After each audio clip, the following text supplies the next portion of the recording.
Let's find out how well my wife knows our real estate investing business when we play our version of the match game, Real Estate Edition.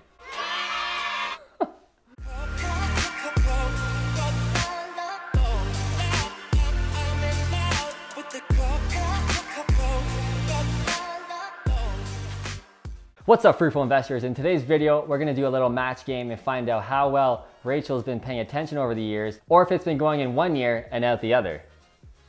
So last week I went with Matt to a real estate investing networking group that he was speaking at. And there was a lot of networking time where people were just chatting. And I found myself often just telling people, oh, just go talk to Matt. He has all the answers. So I actually am curious to know just how well I know his real estate business, how much I actually have been listening. So this will be fun. All right, so we're gonna start off with some easy questions, but we got 3 levels to this game. There's the easy questions, the advanced questions, and the expert level questions. So let's start off with a super easy question and see if she gets this one right. Question is, what is my full name? His full name? She always gets this wrong, by the way. If you don't know much about Matt, you should know that he has like 8 names. So it's not my fault. 2,000 years later. Still ready. Okay. Are you ready for the reveal? Yeah, I'm pretty sure that I have all the names. I don't know if I have them in the right order though, so. Let's see if we have a match. Oh, you have all the names, but they're almost in the right order. Good enough, I guess. So my full name, if you can't see, is Matthew, Robert, Mark, Joseph, Wilfred, Piche. It's a very long name. And I got all the names right, but And you spelled Wilfred wrong. Darn. All right, the next easy question we have is, how many properties do we currently have right now? Okay. All right, let's see if we have a match. Yeah! We do. We currently have 15 properties at the time of filming this video. I think I'd feel pretty bad if I didn't get that. He literally tells everybody. Oh. All right, question number 3. Which property has the highest rent and what rent is it? It's a tricky one. Like a single unit or combined rent? Single unit. The highest rented property. Oh, the highest rented property. Yeah, that we have. Okay. You're writing a lot there. Do we have a match? Nope. What is it? Langlaw, $1,800. You said the property with the most rent. Yeah, So single unit, single unit, single unit. A single unit or combined? The highest rented property. Yeah, but then you said property. I did say that, didn't I? He did. That's still the wrong rent for that property anyway. Oh, what is the right rent? $1,550 and $1,400. $2,950. All right. Still- But I still got the right property. Still a loss. All right, so this is the last question of the easy section, and it is, who do I look up to in real estate? This is a 2-part question because I actually have 2 mentors that I look up to when it comes to real estate investing. Do you know who they are? Oh, Let's find out. What's his name? Okay. All right, let's see if we have a match. That billionaire, forgot his name, what are we talking about? Let's see. Well, we got the first part. Grant Cardone is number 1. Oh. That guy in the United States, he owns like a bunch of properties, but he's very modest. He's like a billionaire. I don't know who you're talking about. You like use all of his quotes all the time. I have no idea. Anyway, it's Grant Cardone for the American Well, how stuff. many real estate billionaires are there in the United States? I don't think there's a billionaire that I know of in real estate. Yeah, babe. Grant Cardone and Don Campbell from here in Canada. That's really That's a half point. Half point. I don't know what billionaire she's talking about. He's always in the news lately. He's old. Warren Buffett? Yeah, Warren Buffett. No. You always quote him. I mean, I'm down with Warren Buffett, but he's not one of my idols or people I look up to. Okay, but he always quotes. All right, so this is the advanced section now. Questions are gonna get a little harder. And the first question in this section is, how much did we spend renovating Kenneth, which was our most recent flip that we just sold, and I'll show you some clips right about here. I'm falling deeper tonight.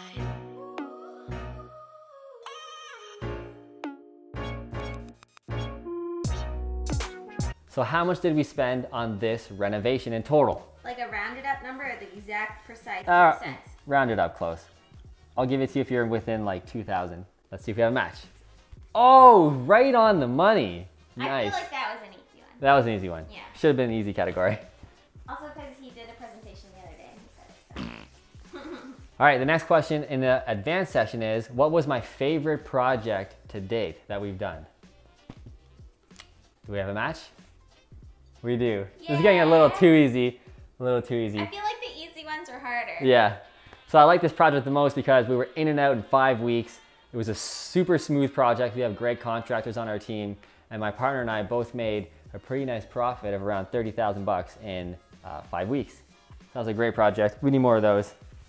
He also likes my paint color Yes, scheme. it was a good color scheme. All right, this one's gonna get a little tougher for sure. Oh. I think anyway. Uh-oh. This question is, what is a HELOC? All right, do we have a match? Yeah, I think I nailed this one. Home equity line of credit. Don't ask me about it though. I don't know.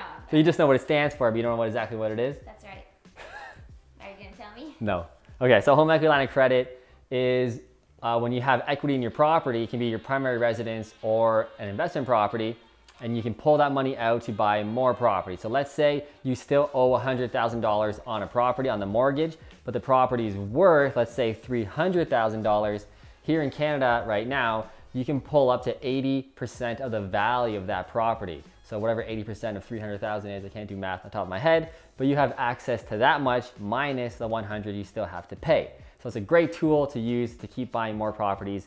And most people use the home equity line of credit on their primary residence because they usually have a lot of equity sitting in their house. So it's a great tool to use, and more investors should use it. I think it would be 240,000. 240,000? I don't know. Sounds about right. All right, so the next question is gonna stump you a little bit, I think. This is definitely gonna be a little harder, and is, what is the most successful deal I've done yet? All the properties. All the properties, all the deals we've ever done. What's been the most successful? I don't think she'll get this one. Okay, ready? Do we have a match? Our current house, what does that mean? This primary residence? Yeah, this house that we're sitting in. Yes? No? Technically, yes, we've made the most money on it, but I don't know if it classifies as like a real estate deal. But technically, it's a two-parter, or half right. But the most successful deal, I would say, would be East Ave. It was a flip we did a couple years ago. My partner and I both made, I think, around 35,000, and it took about 3 months to renovate. But we've done deals like the Madison duplex that we just recently finished. That has been a huge equity amount, but it's not cash in my wallet yet, right? So this has been like real cash in my wallet. So this has been the most successful deal, I think. Yeah, but our house. Our house is pretty sweet. All right, the next question is, what is the most important thing to know before buying a multifamily building? Now we're getting real advanced. Yeah, that's pretty advanced. This is a two-part question, by the way. There's 2 things you want to know. Very important. There's a term that you always mention. I don't know. Come on, you're taking forever. I don't think I got this one at all. All right, do we have a match? Cap rate, is it a good price? So half right again. The cap rate part you got right. Yeah. We're gonna further test you on that one later, by the way. But the second thing you wanna know is, can the rents be increased? So we wanna find out the cap rate, and I'll explain this a little more later in this video. But we wanna know, can we increase the rent more? Because in multifamily, it's a completely different ballgame when it comes to single family or residential. You're now dealing with commercial real estate. So it is all about how much money the property makes. The more money the property makes, the more it's valuable and the higher the price it will be. So you really want to focus on raising that income. So that is the 2 most important things you want to know before buying a multifamily building. What he said. Cheated. All right, the last question, the advanced section is, what is my favorite motivational book? This one you're definitely not gonna get. Okay. All right, do we have a match? Some Shit by Tony Robbins. Oh, I'm gonna give you that one. What? Tony Robbins, Yeah. Awaken the Giant Within. Fantastic book for motivation and inspiration. I recommend you read it. Yep. I'm very impressed you got that one. Yep. I would never have gotten the title though. Because I've never read anything by Tony Robbins. Terrible. That just gives me the synopsis. That's good enough for me. All right, so now we're moving on to the expert category. I don't know why I said it like that. But the first question in this section is, what is a cap rate? No cheating. Frank wants to play as well. Okay. All right, let's see if we have a match. You want it to be either high or low, no clue. So this is a question Rachel's always stumped on. I have no idea. So a cap rate is a capitalization rate, and what it basically means is it's just a tool or a formula to determine the value or how much money you're going to make on a multifamily building. Usually multifamily. When it comes to single family, we don't use this formula. It won't work very well. But for multifamily, we use it by taking the net operating income. So you take all the money, all the rent and the income the property is making, subtracted by all of the expenses, property taxes, operating expenses, insurance, property management, etc. And whatever you're left with, you divide that number by the value or the asking price that the seller is wanting, and it comes up with a percentage.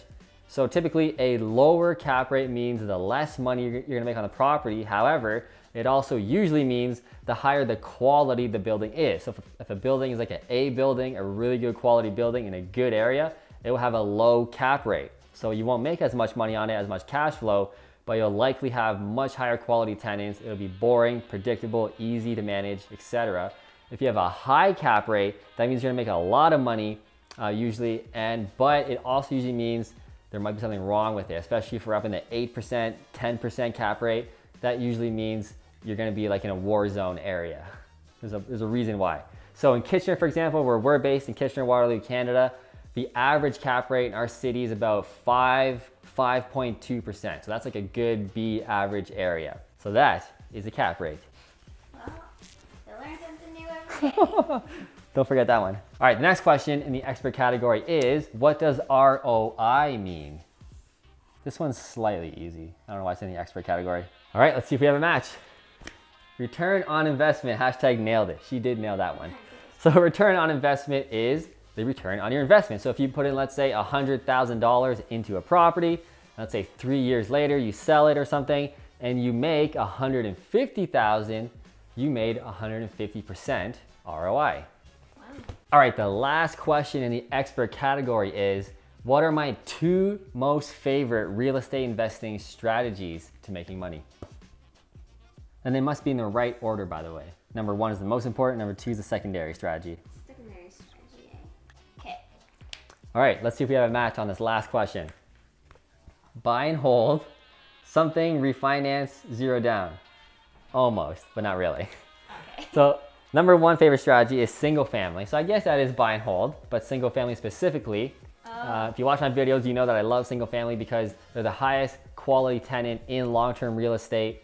They're easy, they're predictable, they're boring as hell, and they make money very easily. They appreciate very quickly, the fastest appreciating type of real estate, I would say, single family. So I like that. That's my bread and butter. That's what's gonna really make us super wealthy in the future. They're just gonna continue making money and getting more valuable as time goes on. And the second strategy I like is flipping real estate and then taking those profits from flipping and buying multifamily properties, specifically townhouse complexes. So again, it's still kind of single family because we're doing single family tenants with the townhouses, but we're enjoying the benefits of commercial real estate that I was talking about before with increasing that rent and making the complex more valuable. So we're moving into that now. We know we're really working on flips now, so we can buy a nice townhouse complex somewhere around Kitchener, GTA, London area. I still think mine are better. Maybe. So that concludes our 3 sections of this game show. Wait, how did I do? I have to tally it up. I don't know, but I think you lost. You think I lost? I think so. It might be tied. Killed it. Someone comment below what the score was. I don't remember what it was. But we actually have some bonus questions now. These won't be for points. But they should be for points. All the points. All right, all the points. We like all the points. So keep commenting below. Keep score for me. Let's see what we get. So bonus question number 1. Why did I become a real estate investor? Okay. All right, let's see if we have a match. To be cool, duh, but also financial and life freedom. I'm gonna give her that one. What is it? So what questions the answers I put down was number 1, I started getting into real estate from watching Flip That House, which I used to watch actually at her house when we were like 17, 18 years old, chilling out at her house watching Flip That House. That's what really got me interested in real estate. And number 2 is freedom to be living in the tropics / financial freedom. Yeah, I got that. Right. So a half point. Also to be cool. We were cool when we were 17. Definitely. Watching HGTV Yes, together, all the time HGTV. You're a very boring 17-year-old. Still boring. We're still boring 29-year-old. All right, bonus question number 2. If I wasn't doing real estate, what would I be doing? This is a hard question because I don't even if I would know. Maybe I know him better than him. Ooh, maybe. Very likely. All right, let's see. Automatically makes me the winner of this game, I think. It's true. Let's see if we have a match. Life coach, teacher. Oh. What is it? I think that's probably better That's than better. mine. What did you write? Online business, so life coach. Okay. Online business, living somewhere tropical. Okay. So I think it's the right answer for sure. Okay, I got right to Yeah. your heart. All right, last question. This is a nice fun one. What is my dream car? This is something she always gets mad about when I bring it up. All right, let's see if we have a match. Boo, cars equal lame. That is true. They are a waste of money. But my dream car is a Lamborghini. Do you think you'll let me? I knew that, but Do you think you'll let me buy one? nope. I can try. All right, guys, so that's the video. If you enjoyed it, if you learned anything, please click like right below. It goes a long way to helping these videos get more views. Also, click the link right below to get access to my 12 free video series to find out how you can invest in real estate. And comment below again if you want to see more fun videos like this. And give us any ideas. If you have more game show types, things you want to tell us, or any other video you want us to be in, give us some ideas because we need some video ideas. See you in the next video. See you in the next video.